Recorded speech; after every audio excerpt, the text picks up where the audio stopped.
धन्यवाद और आपके सारे दर्शकों का अभिनंदन।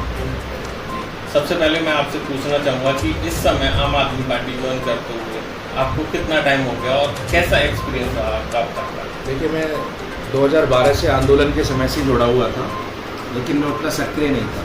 फिलहाल 9 महीने से मैं पूरी तरह सक्रिय राजनीति में हूँ और इससे पहले भी मैं जिला कार्यकारिणी में सदस्य था, सचिव था और संगठन विस्तार समिति का जिला अध्यक्ष था। मथुरा में मेयर का इलेक्शन मैंने लड़ा था, आपने बताइए। उससे पहले मैं मथुरा में नगर निगम के चुनाव का मथुरा का प्रभारी रहा। जो नगर निगम का चुनाव हुआ है उसमें जो परिणाम आए हैं उसमें आपने क्या समझा कि आपकी मेहनत में कोई कमी रही थी, या लोगों को समझा नहीं पाए थे, या लोग अभी समझना नहीं चाहते आम आदमी पार्टी को? जैसे दिल्ली में सरकार है, पंजाब में भी सरकार है जो आम आदमी पार्टी दे रही है, तो मथुरा में जो मेहनत करनी थी वो नहीं हो पाई, या लोग समझना नहीं चाह रहे हैं अभी? देखिए, हर एक पार्टी या व्यक्तिगत के जो राजनीतिक जीवन में कई सारे सफ़र होते हैं। सबसे जो पहला पड़ाव होता है वो बीज लगाना होता है, फिर उससे पौधा बनेगा, फिर हम उसको सींचेंगे, संवारेंगे, उसका ख्याल रखेंगे, फिर वृक्ष बनेगा, फिर उसको फल लगेंगे। ये एक लंबी प्रक्रिया है। हम समझते हैं कि नगर निगम के चुनाव में हमने बहुत अच्छे से बीज को रोपा है, हमने बहुत अच्छी शहर में चर्चा कराई, हर घर में, हर गली में, हर मोहल्ले में, हर व्यक्ति ने हमारी चर्चा की। और हमें देखिए, मैं क्योंकि वोट तो एक ही होता है आदमी के पास, वो 25 लोगों को नहीं डाल सकता, और ये दुर्भाग्य मानता हूँ मैं, या ये चांस की बात है कि लोग जीतने हारने पे ध्यान देकर वोट देते हैं। तो मैं मानता हूँ हमें लोगों ने बहुत पसंद किया।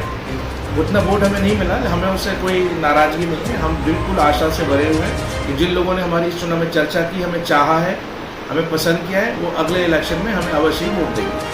अच्छा, जैसे जिस तरीके से आपको एक पद दिया गया है, आपको एक जिम्मेदारी दी गई है, इस जिम्मेदारी को आप किस तरीके से आगे चलाना चाहेंगे और आपकी भूमिका किस तरीके से रहेगी लोगों को अपने ओर आकर्षित करने या उनसे मेलजोल करने की?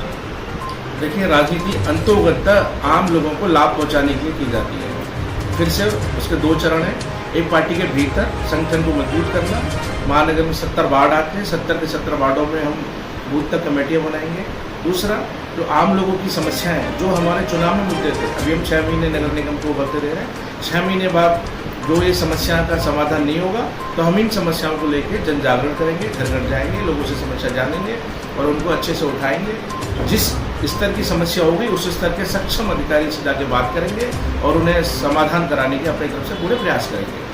अच्छा, जिस समय अभी देखा जा रहा है कि सारी पार्टियां, सब लोग केजरीवाल जी एक दूसरे से जाके मिल रहे हैं और सब लोग एक होना, क्या इसका परिवर्तन देखने को मिलेगा 2024 में? देखिए, एक बहुत बड़ी दार्शनिक है, उन्होंने कहा था कि जो पॉलिटिशियन होते हैं वो नज़र आगे आते हैं लेकिन चलते जनता के पीछे। ये भी पब्लिक की डिमांड है।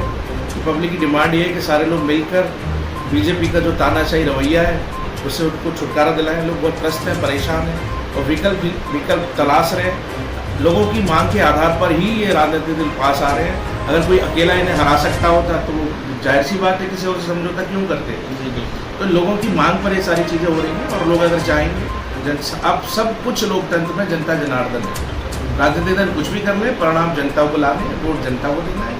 एक ही वोट केजरीवाल जी का है, एक ही वोट मोदी जी का है, बाकी सारे वोट जो है वो आम लोगों से मिलने वाले हैं। परिणाम लाने की जो जिम्मेदारी है वो जनता की है। अगर लोग इनसे वास्तव में परेशान हैं, त्रस्त हैं और बदलाव चाहते हैं तो लोग उस गठबंधन को समर्थन देंगे और इनको हटाएंगे।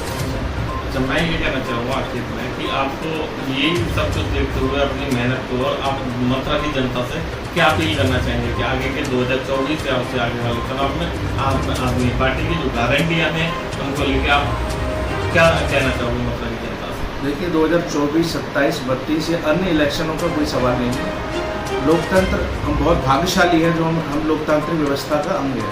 हम ऐसे देश में रहते हैं जहाँ लोकतंत्र है, आम आदमी अपनी आवाज़ उठा सकते हैं, कभी ज़्यादा कभी कम, दुश्वारियाँ हैं, वो एक अलग समस्या है। लेकिन ये फिर भी हम बहुत बड़े भाग्यशाली हैं और हमें इसे सहेज के रखना है।